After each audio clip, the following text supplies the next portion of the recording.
A very happy evening, friends. போன செஷன்ல நம்ம connectors அதாவது கோரிலேட்டிவ் கன்ஜங்ஷன்ஸ் வரைக்கும் நம்ம பார்த்திருப்போம். So coordinating conjunctions, subordinating conjunctions, correlative conjunctions, மூணு விதமான கன்ஜங்ஷன்ஸ், அதனுடைய பயன்கள், அதை எப்படி நம்ம உபயோகிக்கணும், இது எல்லாமே கத்துந்திருப்போம் இல்லையா? கோஆர்டினேட்டிங் கன்ஜங்ஷன்ஸ் வந்து ஃபேன் பாய்ஸ்ங்கிற ஹிண்ட் வேர்டை ஞாபகம் வச்சுக்கலாம்னு சொன்னேன். கோஆர்டினேட்டிங் கன்ஜங்ஷன்ஸ் என்ன ஆகும்? ரெண்டு இண்டிபெண்டன்ட் கிளாஸ், இரண்டு வாக்கியங்கள் தனித்துவமாகவே முக்கியத்துவம் இருக்கிறது. அதை இணைக்கும் வார்த்தையாக இந்த இணைப்பு சொல் தான் இந்த கனெக்டர்ஸ் அல்லது கன்ஜங்ஷன்ஸ், லிங்க் வேர்ட்ஸ், லிங்கர்ஸ், இதெல்லாம் இதற்கான வெவ்வேறு பெயர். என்னெல்லாம் பெயர்? லிங்கர்ஸ், என்னோட சேர்ந்து சொல்லுங்க. லிங்கர்ஸ், லிங்க் வேர்ட்ஸ்,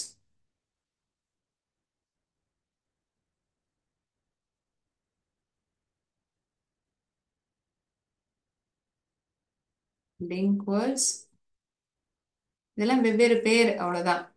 இது இல்லைன்னா கன்ஜங்ஷன்ஸ்.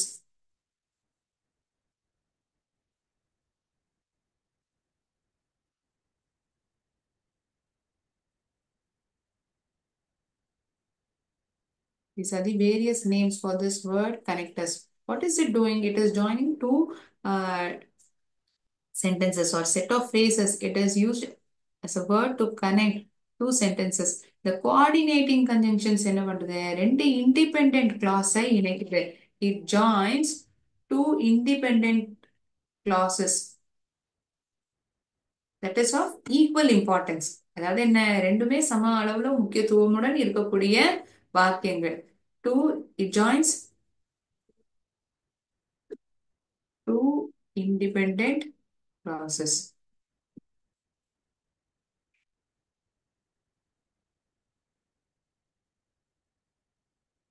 சப்பார்டினேட்டிங்ல என்ன ஆகுது? ஒரு சென்டென்ஸ் இன்னொரு சென்டென்ஸை சார்ந்து இருக்கு. அந்த எந்த சென்டென்ஸ் வந்து டிபெண்ட் ஆயிருக்கோ அதை வந்து டிபெண்டன்ட் கிளாஸ்ன்னு சொல்றோம். எந்த ஒரு சென்டென்ஸ் அந்த சென்டென்ஸ் தானாவே முழுமையான அர்த்தத்தை தெரிவிக்கிறதோ அதை இண்டிபெண்டன்ட் கிளாஸ் அப்படின்னு சொல்றோம். Dependent class, independent clause. although, though, unless, since, because, இது போன்ற வார்த்தைகள் இதெல்லாம் வச்சு நம்ம நிறைய உதாரணங்கள் சென்டென்சஸ் பார்த்துருப்போம் இல்லையா? So independent class, dependent class. So first dependent class வருது அந்த சென்டென்ஸ்ல அப்படின்னா அந்த சென்டென்ஸ் ஆனதுக்கு அப்புறம் நம்ம கமாவா பயன்படுத்துவோம். If at all independent clause is coming in the beginning of the sentence, we don't use comma soon after we write this sentence. Dependent clause முதல்லையும் இண்டிபெண்டன்ட் கிளாஸ் அடுத்தபடியுமா வந்தாதான் நம்ம கமாவை உபயோகிப்போம். இங்க கோஆர்டினேட்டிங் கன்ஜங்ஷன்ஸ்க்கு வந்து இணைக்கும் பொழுதுமே அங்கேயும் இடையில கமாவை உபயோகிக்கிறோம். Two independent clauses are getting connected. So soon after we write the first sentence, we use this comma. ஆனா சப்பார்டினேட்டிங் கன்ஜங்ஷன்ல இண்டிபெண்டன்ட் முதல்ல வந்து அடுத்தபடியா டிபெண்டன்ட் வந்ததுன்னா நம்ம கமா உபயோகிக்க மாட்டோம். சரியா? டிபெண்டன்ட் வந்து எந்த சென்டென்ஸ் வந்து depend ஆயிருக்கோ, although I was early, I missed the bus. நான் என்னதான் சீக்கிரமா வந்திருந்தாலுமே நான் பஸ்ஸை தவற விட்டேன். although I was early, வந்திருந்தாலுமே நான் ஒருவேளை சீக்கிரமா வந்திருந்தாலுமே என்னாச்சு? நான் பஸ்ஸை தவற விட்டேன். I miss the bus. இந்த ஐ மிஸ் தி பஸ்ங்கிறது independent clause. although I was earlyங்கிறது டிபெண்டன்ட் கிளாஸ். இந்த although I was earlyங்கிற சென்டென்ஸை வச்சு முழுமையான அர்த்தம் நமக்கு கொடுக்கறது இல்ல. இன்னொரு சென்டென்ஸ் எனக்கு தேவைப்படுது. இந்த சென்டென்ஸ் இருந்தாதான் all together it gives a meaningful sentence. இதே மாதிரி இன்னொரு செட் ஆஃப் கன்ஜங்ஷன்ஸ் பார்த்தோம். அது என்னது? Correlative conjunctions. அதுல எப்படி இருக்கும்? It always comes in pairs, ஜோடிகளா தான் வரும். Not only but also, neither, nor, either or. ஐதர்ங்கிறது ஒன் ஆஃப் ஆஃப் த சென்டென்ஸ்ல இருந்தா ஆர்ங்கிறது செகண்ட் ஆஃப் ஆஃப் த சென்டென்ஸ்ல இருக்கும். Rather than, okay, no sooner than, இது போன்ற வார்த்தைகள். நோ சூனருங்கிறது ஒன் ஹாஃப் ஆஃப் த சென்டென்ஸ்ல இருக்கும். அடுத்த சென்டென்ஸ்ல வந்து தேன்ங்கிற வார்த்தை இருக்கும்.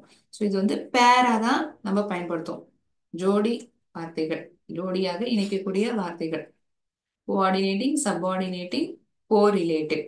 நம்ம புத்தகத்துல வந்து என்ன பண்ணியிருக்காங்க? இந்த ஆடிங், சீக்வென்சிங், கான்ட்ராஸ்டிங், இது போன்ற ஹெட்டர்ஸ்ல வந்து சில வார்த்தைகளை கொடுத்திருப்பாங்க. ஆடிங்னா என்ன மேம்? கூடுதலாக, அடிஷ்னலா என்ன சொல்ல வராங்க? அதுக்கு வந்து வெவ்வேறு வார்த்தைகளை பயன்படுத்தலாம். And, also, as well as, moreover, கூடுதலாக, அதுவுமே, டூ. இதுக்கு கூடுதலா நான் என்ன சொல்ல வரேன்னா ஃபர்தர் மோர், அடிஷ்னலி. இது எல்லாமே ஒரே விஷயத்தை தான் தெரிவிக்குது, ஆனா அதுக்கான வேற வேற பெயர்கள். ஆண்டோடைய வேலை என்னவோ, I like chocolates, I like biscuits, I like chocolates and biscuits அப்படின்னு ஒரே சிம்பிள் சென்டென்ஸா நான் சொல்லிடுறேன். அங்க இங்க வந்து ஒரு விஷயம் மட்டும் அல்லாமல் மற்றொன்றும் எனக்கு பிடித்திருக்கிறது. I am adding on one more thing that I like. So that is why it has been categorized as adding. அதுல சேர்க்கப்பட்டிருக்கு. ஸோ இந்த ஆடிங்ல சில வார்த்தைகள் கொடுத்திருக்காங்க. And, also, as well as, moreover, to, furthermore, additionally. இதெல்லாம் பயன்படுத்தி நம்ம சென்டென்சஸ் பார்ப்போமா?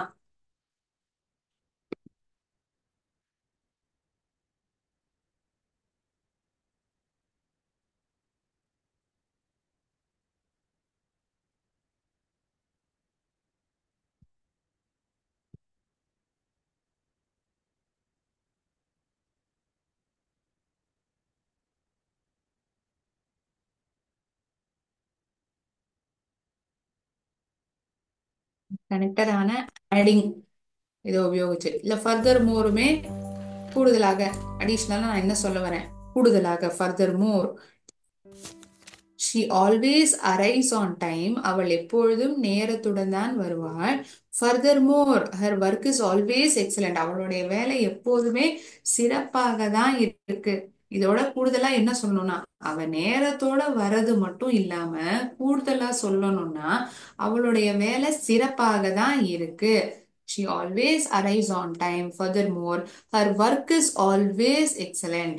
So இந்த வார்த்தையை பயன்படுத்தி இரு வாக்கியங்களை நம்ம இணைச்சிருக்கோம். ஸோ இந்த சென்டென்ஸை வேணா நீங்க நோட் டவுன் பண்ணிக்கலாம்.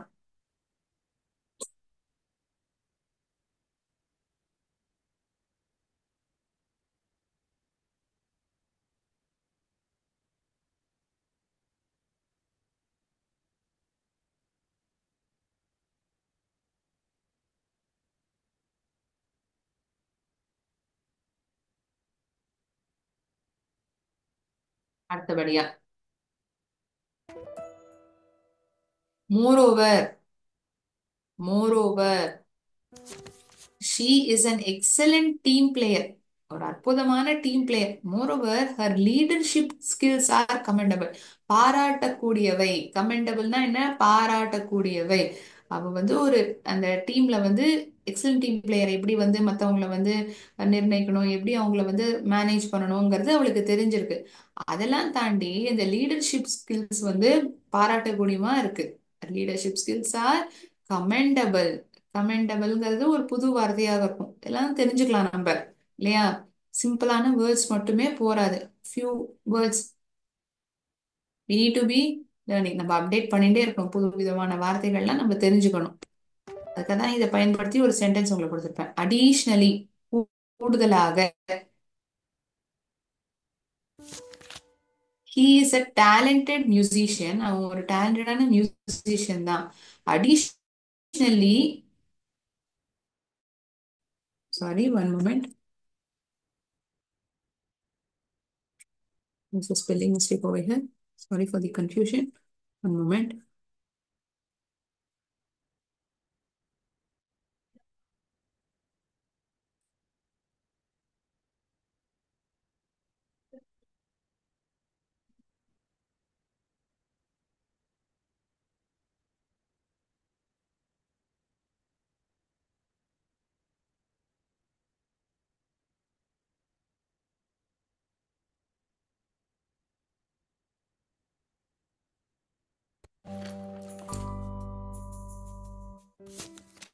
She is a talented musician. Additionally, she is a skilled dancer. சிறப்பான இசைக்கலைஞர் மட்டும் இல்லாம ஒரு நடனம் ஆடக்கூடிய நபராக இருக்கிறார். சிறப்பாக நடனம் ஆடக்கூடிய நபர். Skilled dancer. She is a talented musician. இது ஒரு சென்டென்ஸ். அது மட்டும் இல்லாம கூடுதலாக, அடிஷ்னலி, இங்க வந்து ஒரு விஷயம் மட்டும் இல்லாம இன்னொன்னுமே இருக்கு சிறப்பா அப்படிங்கிற தெரிவிக்கக்கூடிய வாக்கியமா தான் இது எல்லாத்தையுமே பாக்குறோம். அத வந்து சொல்லக்கூடிய வார்த்தைகளா also, and, additionally, furthermore, as well as, moreover, too, இது போன்ற வார்த்தைகளை நம்ம உபயோகிக்கிறோம். சரியா? அடிஷ்னலி இந்த sentence. Moreover, she is an excellent team player. Moreover, her leadership skills are commendable. As he started playing once again, these sentences are getting repeated. And move on to the next sentence. Furthermore, she always arrives on time. Furthermore, her work is always excellent. சிறப்பாகவே இருக்கு அவளுடைய வேலை. As well as, ஒண்ணு மட்டும் இல்லாம மற்றொன்றும் இருக்கிறது. As well as,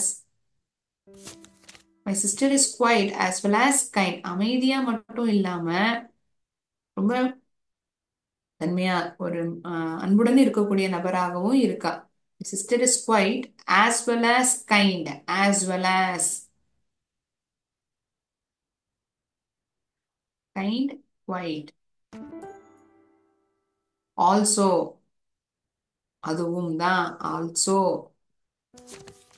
the new phone is very fast. இந்த புது போன் வந்து வேகமா செயல்படுது. அது மட்டும் இல்லாம இந்த கேமரா குவாலிட்டி வந்து மிக சிறப்பா இருக்கு. Also having a great camera quality.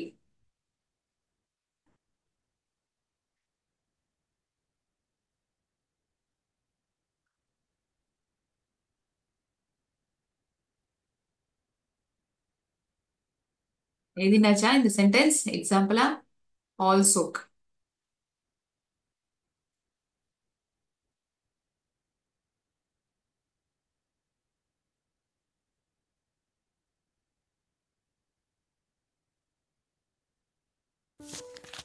Okay.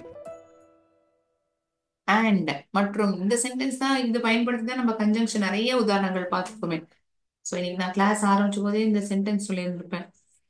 அந்த ஐஸ்கிரீம் பிஸ்கெட் அந்த உதாரணம். பிஸ்கெட் மட்டும் இல்லாம ஐஸ்கிரீமும் பிடிக்கும். She finished her homework and went to sleep. அவ ஹோம்ஒர்க்கை முடிச்சுட்டு படுக்க போயிட்டா. நம்ம எல்லாருமே இதானே பண்ணுவோம். சீக்கிரமா நம்ம வேலையை முடிச்சிடுவோம், முடிச்சுட்டு படுக்க போயிடுவோம். பண்ணிட்டு அதுக்கப்புறம் அடுத்த வேலையை பார்த்தா.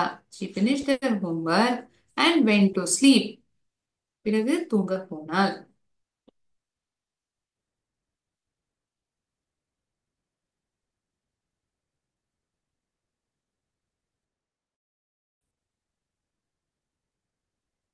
Finished their homework and went to sleep.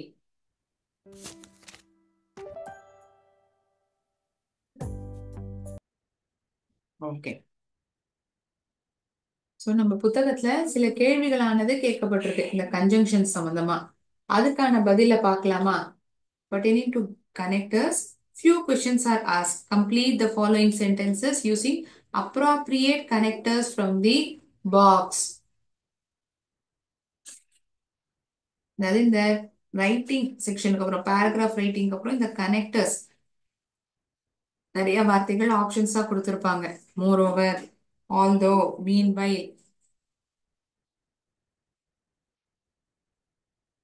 பார்க்கலாம்.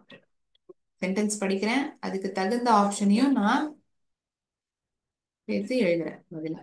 சரியா?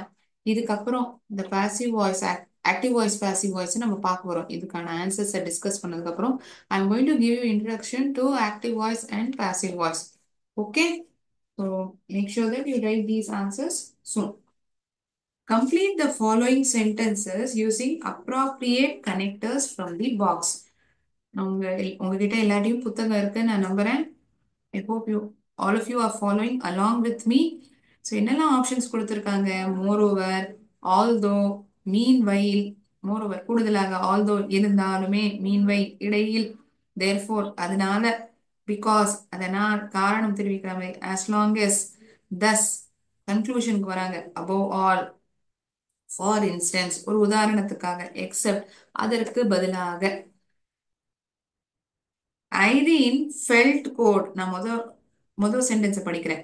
Zareen felt cold dash she was wearing a winter coat. ஐரீனுக்கு வந்து ரொம்ப குளிரிதான். என்னதான் அவ கோட் போட்டிருந்தாலுமே அவளுக்கு குளிராக தான் இருந்ததா. போட்டிருந்தாலுமே அவளுக்கு குளிரிதான். போட்டிருந்தாலுமே. ஐரீன் felt cold although இருந்த போதிலும், although இருந்தாலுமே, although she was wearing a winter.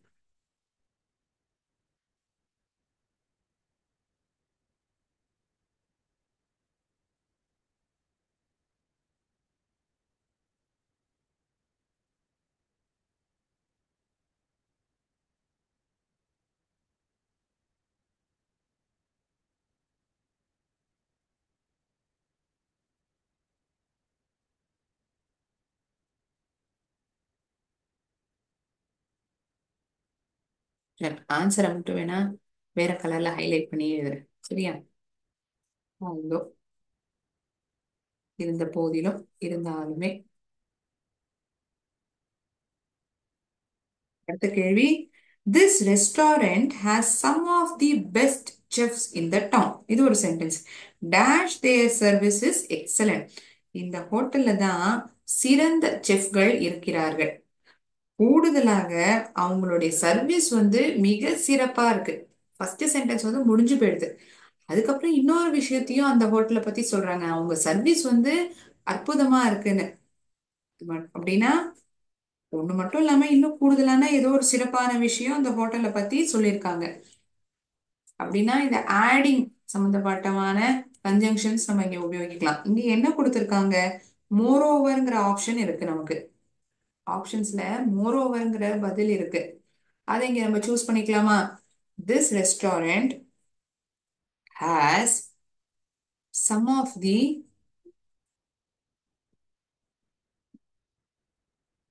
Best chefs in the town. இந்த நகரத்திலேயே சிறப்பாக சமைக்கக்கூடிய சமையல்காரர்கள், அதாவது செஃப்ஸ். ஹோட்டல்லாம் போனோம்னா நிறைய செஃப்ஸ் பார்க்க முடியும் இல்லையா? அவங்க வந்து இதுதான் அவங்களுடைய வேலையை, சிறப்பாக சமைக்கிறது. நிறைய பெரிய பெரிய ஹோட்டல்கள்ல நம்ம பார்க்க முடியும். Restaurant has some of the best chefs in the town. Over their service is excellent.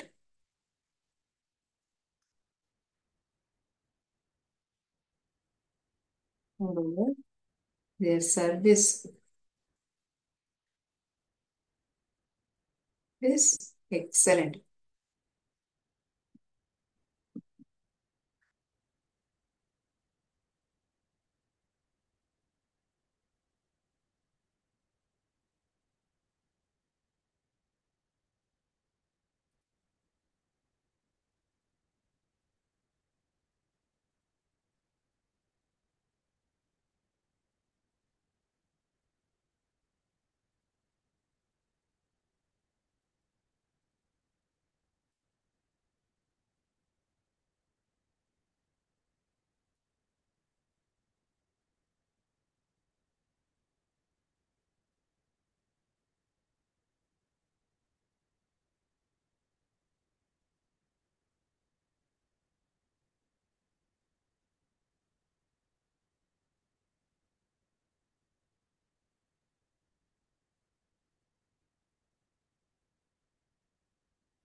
மூணாவது கேள்வி. I am not going to the party tonight.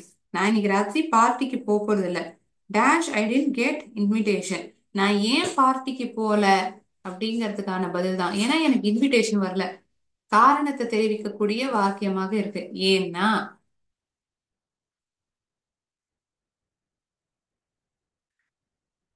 I am not going to the party tonight because I did not get a I didn't get any I didn't get an invitation. I didn't get an invitation. So I'll write the answer alone.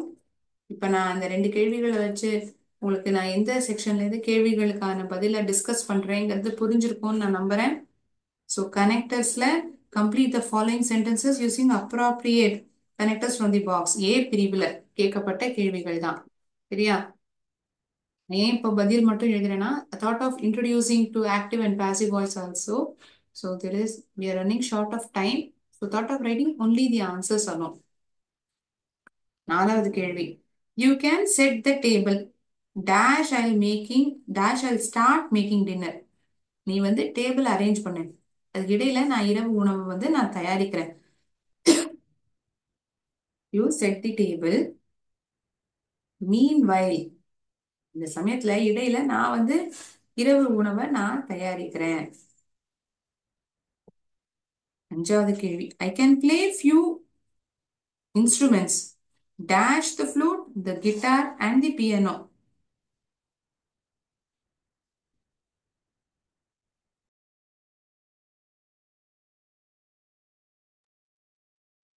I can play quite a few instruments. என்னால சிறு வாத்திய இசைக்கருவிகளை என்னால வாசிக்க முடியும். சொல்லணும்னா flute, புல்லாங்குழல், guitar மற்றும் piano என்னால வாசிக்க முடியும். ஃபார் இன்ஸ்டன்ஸ் ஒரு ஆப்ஷனை நம்ம சூஸ் பண்றோம் இந்த சென்டென்ஸ்க்கு. The store was out of chocolate chips. Dash they would need to make a different type of cookies. இந்த கடையில வந்து சாக்லேட் சிப்ஸ் வந்து தீர்ந்து போயிடுதான். அதனால therefore அதனாலங்கிற வார்த்தை வந்து ஆங்கிலத்துல therefore அதனால அவங்க வந்து விதவிதமான குக்கீஸை தயாரிக்க வேண்டியதா எடுத்தான். The stores are open daily dash Sundays. கடை வந்து எப்போதுமே திறந்திருக்கும், எல்லா நாட்கள்லயும் திறந்திருக்கும். ஆனா ஞாயிற்றுக்கிழமையை தவிர, எக்ஸெப்ட் ஞாயிற்றுக்கிழமையை தவிர எல்லா நாட்களும் கடை ஆனது திறந்திருக்கும். Except Sundays. I'll stay dash you need me. நீ உனக்கு தேவைப்படுற வரைக்கும் நான் இங்க இருப்பேன். I'll stay dash you need me as long as you need me. உனக்கு நான் தேவைப்படுற வரைக்கும் நான் உன் கூடயே இருப்பேன். As long as. This detergent is highly concentrated and dash you will need to dilute it. ரொம்ப கெட்டியமா இருக்கு, அது வந்து நீங்க நீரை விட்டு கொஞ்சம் இலக்கிக்கணும். அதுதான் சொல்ல வராங்க. This detergent is highly concentrated and thus. So you are trying to come to a conclusion. அதனால என்ன பண்ணணும்? Thus it was the thing he prized dash above dash sorry it was the thing he prized dash above all.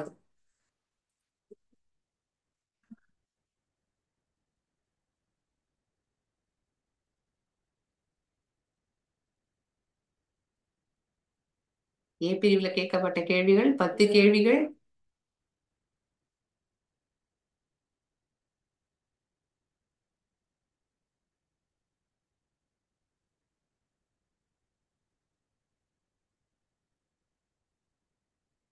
எழுதினாச்சா எல்லாரும்? Has everyone made note of it?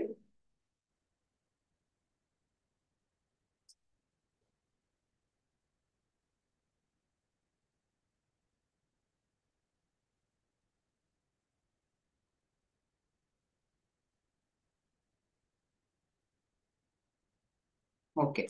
Next, we are going to move on with active voice and passive voice, which is also covered as part of grammar section from this portion, from this prose 0 to infinity. இந்த பாடத்துல தான் இந்த grammar போர்ஷனும் சொல்லப்பட்டிருக்கு. அதையும் நம்ம தெரிஞ்சுக்க போறோம். ஆனா நான் போர்ட்ல எழுதி இப்போ வந்து நம்ம தெரிஞ்சுக்காம ஆக்டிவிட்டியாவே பார்த்து இந்த 5 ஸ்டெப் வந்து ஒரு சென்டென்ஸ் ஆனது செய்வினை சொல்ல இருக்கு அப்படின்னா செயற்பாட்டு வினை சொல்லா நம்ம எப்படி மாத்தி எழுதுறோம் அப்படிங்கிறத பார்க்க போறோம். இன்ட்ரெஸ்டிங்கா இருக்கும், பார்க்கலாம்.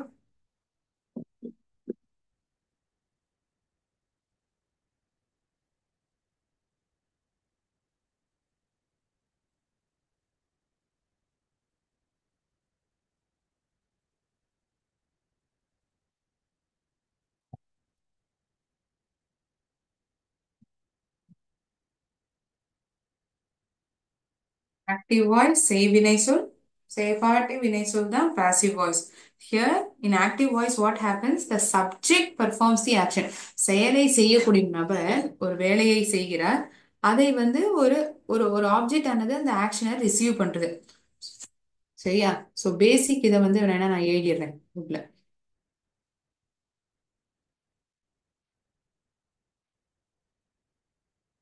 ஆக்டிவ்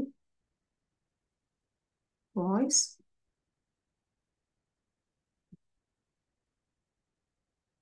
ஆக்டிவ் வாய்ஸ் வந்து செய்வினை சொல், பாசிவ் வாய்ஸ் வந்து செயற்பாட்டு வினை சொல். ஸோ இதோடைய ஃபார்மேட் எப்படி இருக்குன்னா, முதல்ல சப்ஜெக்ட் வந்துடும். யாரை பத்தி பேசப்படுறது, யார் ஒருவர் செயலை செய்யறாங்களோ அந்த சப்ஜெக்ட்னு சொல்லுவோம். அதை பின்தொடர்ந்து என்ன செயலானது செய்யப்படுது, இந்த செயலானது யாரை போய் அடைகிறது, இது ஆப்ஜெக்ட். இந்த பேட்டர்ன்ல இருக்கு அப்படின்னா இது ஆக்டிவ் வாய்ஸ். ஓகே. ஐ ரைட் அ லெட்டர், நான் ஒரு கடிதத்தை எழுதுறேன். சரியா? ஐ ரைட் அ லெட்டர், நான் ஒரு கடிதத்தை எழுதுறேன். ஐ ரைட் அ. ஸோ இந்த சென்டென்ஸை வந்து நான் பாசிவ் வாய்ஸ்ல மாத்தணும்னா என்ன ஆகும், பொருளானது முதல்ல எழுதப்பட்டிருக்கும், அதுக்கப்புறம் துணை வினை சொல் வரும். பொருளானது முதல்ல வந்துவிடும், அதாவது லெட்டருங்கிறது முதலாக வந்துவிடும். அதுக்கப்புறம் துணை வினை சொல், அதுக்கப்புறம் past participle form of the verb. இங்க பேஸ் ஃபார்ம் ஆஃப் வேர்பா இருக்கு, ஆனா இதோடைய பாஸ்ட் பார்ட்டிசிபல் ஃபார்ம் ஆஃப் வேர்பா நம்ம எழுதுவோம். இதை பின்தொடர்ந்து பைங்கிற ப்ரெப்போசிஷன், அதுக்கப்புறம் கடைசியாக சப்ஜெக்ட். ஸோ அப்படின்னா நம்ம என்ன பண்றோம், சப்ஜெக்டை வந்து ஆப்ஜெக்டினுடைய இடத்துக்கும் ஆப்ஜெக்டை வந்து சப்ஜெக்டினுடைய இடத்துக்கும் மாத்தி உபயோகிக்கிறோம். இடையில இந்த துணை வினை சொல்லும், முற்று பெற்ற செயல் சொல், past participle form of the verb, அதுக்கப்புறம் பைங்கிற ப்ரெப்போசிஷன், இதை சேர்த்து நம்ம இந்த வாக்கியத்தை அமைச்சுக்கிறோம். இதுக்கு வந்து நம்ம ஞாபகம் வச்சுக்கணும்னா ஒரு 5 ஸ்டெப்பை ஞாபகம் வச்சுக்கணும். We need to remember 5 steps in order to transform a given sentence from active voice to passive voice. So first step என்ன? ஸோ முதல்ல இந்த சென்டென்ஸை படிச்சிடும். ஐ ரைட் அ லெட்டர், இதுல யார் செயலை செய்யறாங்கிறத வந்து நம்ம கண்கூடா பார்க்கணும். நான் கடிதத்தை எழுதுறேன் இல்லையா? நான், யார் எழுதுறா, நான் எழுதுறேன். ஸோ இதை வந்து நம்ம எப்படி மேம் தெரிஞ்சுக்கலாம், ஒரு இன்ட்ரெஸ்டிங்கா இதை எப்படி பார்த்து கத்துக்கலாம், பண்ணலாமா? இன்ட்ரெஸ்டிங்கா பார்த்து தெரிஞ்சுக்கலாமா?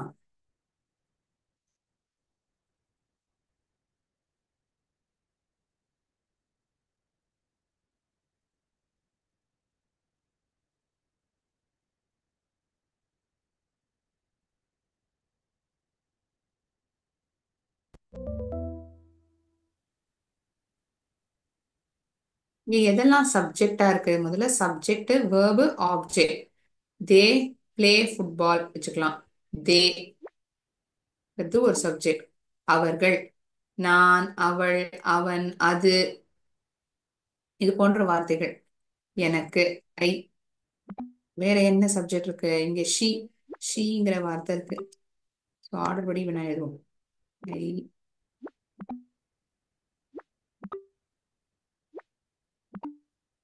ஐ, she, first person, third person. Okay. Verb என்னமா இருக்கு இதுல, வேர்ப் ஃபர்ஸ்ட் ஒரு சென்டென்ஸ் எடுத்துக்கிறோம்னா சப்ஜெக்ட் எடுத்துப்போம், அடுத்தபடியா verb,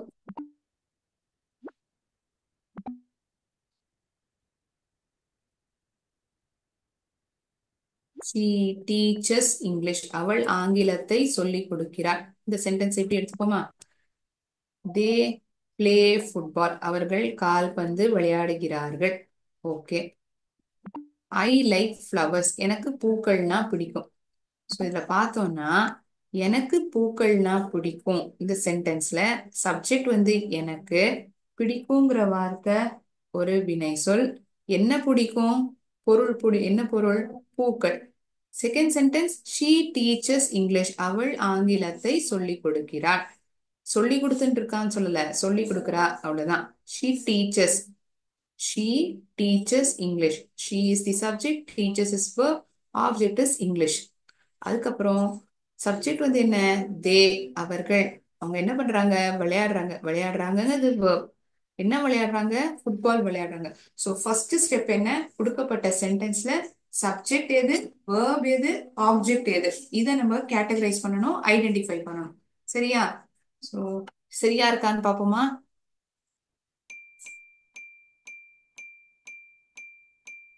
correct. First step subject verb object கொடுக்கப்பட்ட சென்டென்ஸ்ல அதை ஐடென்டிஃபை பண்றோம். அடுத்ததா என்ன பண்றோம்? செகண்ட் ஸ்டெப் என்ன? சப்ஜெக்ட் வந்து ஆப்ஜெக்டினுடைய இடத்துக்கு போயிடணும், ஆப்ஜெக்ட் வந்து சப்ஜெக்டினுடைய இடத்துக்கு வந்துடணும். சோ ஒரு நபரினுடைய பேராக இருந்தா அதை நம்ம வந்து வேற எந்த விதமாவும் மாத்தி எழுத முடியும். இப்ப ராமுன்னு எழுதியிருக்குன்னா ராஜான்லாம் எழுத மாட்டோம். சரியா?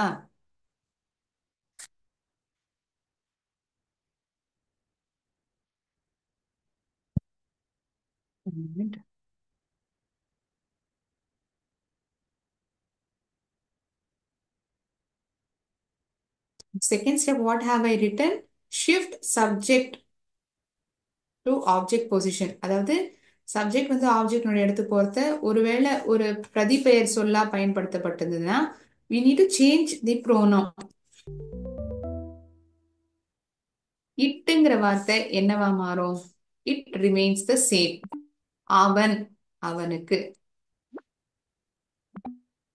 she, her. she gave a book. A book was given by her. ஷீங்கிற வார்த்தை சப்ஜெக்ட்ல இருக்குன்னா இதுவே வந்து சப்ஜெக்ட் வந்து ஆப்ஜெக்ட்னுடைய இடத்துக்கு போயிடும்னு சொல்றோமா செகண்ட் ஸ்டெப்ல? அப்போ வந்து ஷீங்கிற வார்த்தை ஆப்ஜெக்ட்னுடைய இடத்துக்கு போறத ஆப்ஜெக்ட் ப்ரோனவுன் ஹர்ங்கிற வார்த்தையால எழுதுவோம், மாத்தி எழுதுவோம். யூங்கிற வார்த்தை அது அதே தான் இருக்கும். there is no change for these two pronouns. you and it remains the same. நான், me, me.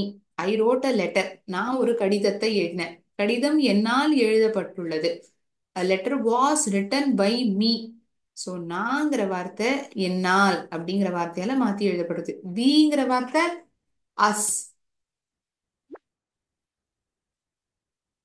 we play football. கால்பந்து எங்களால் விளையாடப்படுகிறது. football is played by us.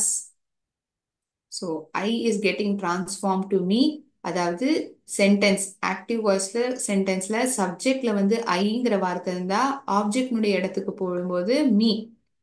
ஹீங்கிற வார்த்தை இருந்தா ஹிம். ஷீங்கிற வார்த்தை இருந்தா her. You, it remains the same. We gets transform to us. தேங்கிற வார்த்தை இருந்தா them. It is missed. Please remember it. Okay, சரி. ரெண்டு ஸ்டெப்ஸ் பார்த்தோம். முதல்ல சப்ஜெக்ட் வெர்ப் ஆப்ஜெக்ட் ஐடென்டிஃபை பண்ணோம். ரெண்டாவது ஸ்டெப் ஆப்ஜெக்ட் சப்ஜெக்ட்னுடைய இடத்துக்கும் சப்ஜெக்ட் ஆப்ஜெக்ட்னுடைய இடத்துக்கும் போயிடுறதுன்னோம். ஓகே, இப்போ மூணாவது ஸ்டெப் என்ன மேம்? மூணாவது ஸ்டெப் என்னங்கிறத பார்ப்போமா? Change base form to past participle form of the verb. ஈட்னா ஈட்டன், பிளேனா பிளேடு. சிம்பிள் பாஸ்டுமே பிளேடு தான், பாஸ்ட் பார்ட்டிசிபிளுமே பிளேடு தான்.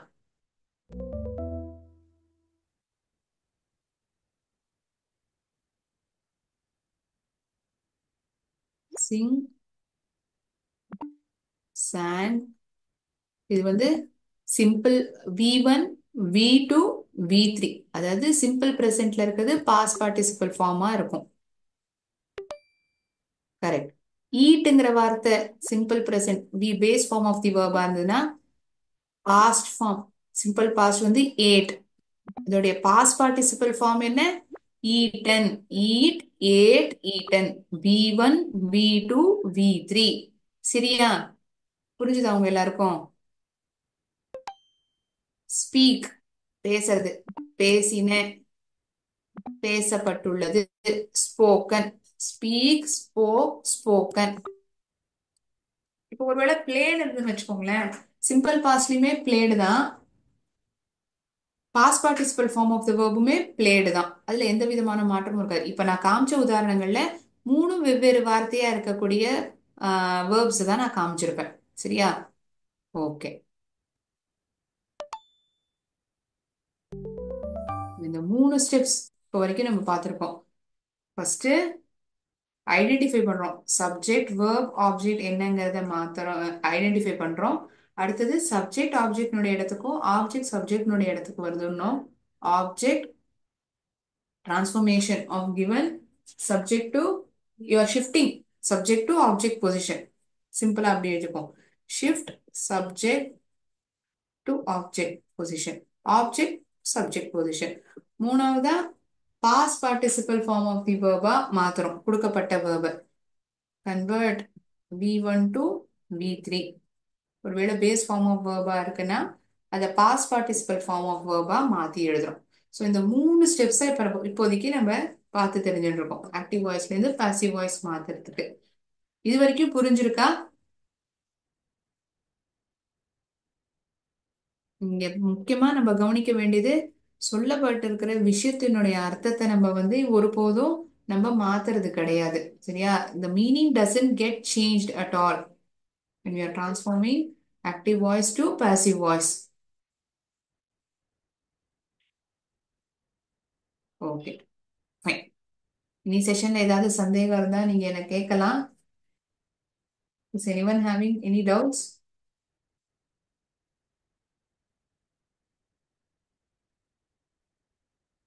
Okay, very good question. ஒருத்தங்க கேட்டிருக்காங்க, டூங்கிற வேர்ப், இந்த வேர்பை V2 V3 ஃபார்ம் இதை சொல்லுங்கன்னு கேட்டிருக்காங்க. சூப்பர், மற்றவங்களுக்கும் உபயோகமா இருக்கும். Do, did, done. Simple past, அதாவது V2 டிட்ன்னு சொல்லுவோம், V3 டன். ஓகேயா? Do, did, ton.